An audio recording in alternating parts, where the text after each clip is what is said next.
Məndən tez-tez soruşurlar, 30-35 bin manat civarında hansı avtomobili almaq olar ki, ilk təəssüratdan bahalı maşına oxşasın. Belə maşın məndə Winning Always S. Müasir dizayn, karbon detallar, LED ışıqlar, idman oturacaqları, lük, reylinglər, 147 at güclü mühərrik, özü də General Motors'dan. Avtomobilin obrazını formalaşdıran elə bax bu radiator barmaqlığıdır.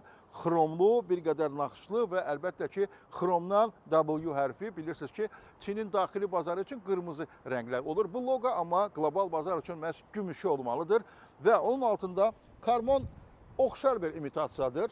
Eyni zamanda aşağı tərəfdən baxanda bir yırtıcı dişlərini qıcıyır. Bütün bunlar avtomobilin gənc və aqressiv və idman obrazını formalaşdırır.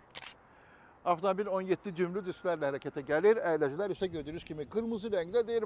Bu da idman xasiyyətinə bir işarədir. Xüsusən xoşuma gələn bax bu qara dirəklərdir. Gəlin davam edək qara dirəkləri. Arxada gəlir qovuşur bax bu qara parçaya. Ümumiyyətlə kənardan baxanda adama elə gəlir ki, avtomobilin üst hissəsi tam bir qara şüşəbənddir. Heç bir dirəyi filanı yoxdur.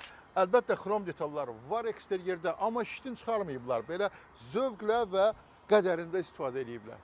Həmən karbondan burada da var, baxın. Modelin arxa tərəfi idman üslubunu daha da qabardır. Nəyə görə? Yenə də burada karbon görürsünüz detal və 2 borulu səs boğucu sistem. Kompakt SUV üçün bagaj yetərincə tutumludur və maraqlısı budur ki, burada tam ölçülü ehtiyat təkəri var və əlbəttə ki, alətlər toplumu. Aydındır ki, oturacaqlar qatlansa bagaj səsi böyüyəcək, amma burada tapmadım onun dəstəyini. Gəlin içərdən baxaq. Kəmər var, dartırsan və gördüyünüz kimi oturacaq qatlandı. Yeri gəlmişkən baxmaq istəyirəm, mən arxa oturacaqda özümü necə hiss edəcəm. Kompakt deyirik, baxın. 2 yumruq dizimin qarşısında, özümün arxamda oturmuşam və başımın üstündə də görürsünüz, hər halda başım dirənməyəcək. Arxa sərnişinlərinə verirlər. USB var burada port. Yenə də qapıda karbon sayağı imitasiya görürük və ətraf eko-dəri, yumşaq eko-dəri. Burada bir sintetik material var, maraqlıdır. Sükanın hündürlüyünü tənzimləmək olur. Oturacaqlar isə elektrikdir. Mən sizə göstərmək istəyirəm. İşə salmaq üçün start-stop düyməsi dərhal canlandı. Rəqəmsal cihazlar, alətlər paneli və monitor da bütün multimedia üçün burada. Aha, görürsünüz, məni salamlayır. Və burada maraqlı dəstək var. Klimat kontrolu kökləmək üçün fiziki düymələr var. Hər zaman mənə ləzzət eləyir. Onlar əlbəttə monitordan da girib orada qurdalanmaq, amma belə daha mənə elə gəlir ki, yol üçün daha rahatdır. Dərhal istədiyin iqlimi tapmaq üçün. Sükan altdan kəsik və idman sayağı bir sükandır. Üstündə bəzi funksiyaları işə salmaq üçün joysticklər var. Sağdan da, soldan da. Sükandan bezmərsən uzaq yolda. Mənə elə gəlir ki, həzz verəcək bu avtomobil. Avtomobilin eksteryerində göstərmişəm. Orada karbon imitasiyaları var. Həm qarşıdan, həm arxadan daha aqressivlik, daha idman görkəmi verir. Bu mövzu, belə deyək, faktura baxımından salonda da davamını tapıb. Bəzi yerlərdə karbona bənzər plastik görürsən. Çox taqqıllamır, dərhal deməliyəm. Yəni bu qiymət üçün, burada ümumiyyətlə ön paneldə burada dəridir, hətta tikişlər də görürsünüz, maraqlı burada bir dizayn var. Eləcə də qapıda görürsünüzmü, burada dəri elementlər var və qara plastik. Qara plastiki biz mövzusunu eksteryerdə, dirəklərdə görmüşdük. Burada da eynidir. Bir çoxları deyə bilər ki, ləkə düşəcək.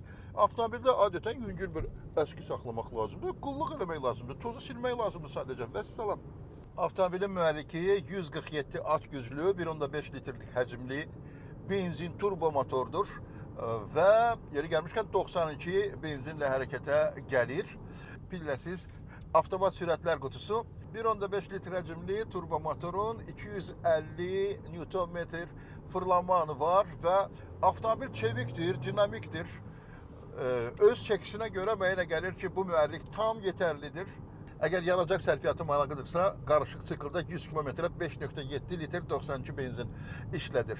Yəni həm də qənaətçildir. Və son olaraq deyim ki, avtomobil aktiv təhlükəsizlik sistemlərindən tam bir paketlə təchiz olunub. Bir daha bu fikri vurğulamaq istəyirəm. Gənc ailələr üçün, gənc dinamik həyatı sevənlər üçün mənə elə gəlir ki, çox doğru seçimdir Winning Always S. Burada bir sport rejim də var və düşünürəm ki, avtomobilin dinamikası və səsi, xasiyyəti bir qədər dəyişəcək. Hazırda startdayıq svetoforda. Getdik.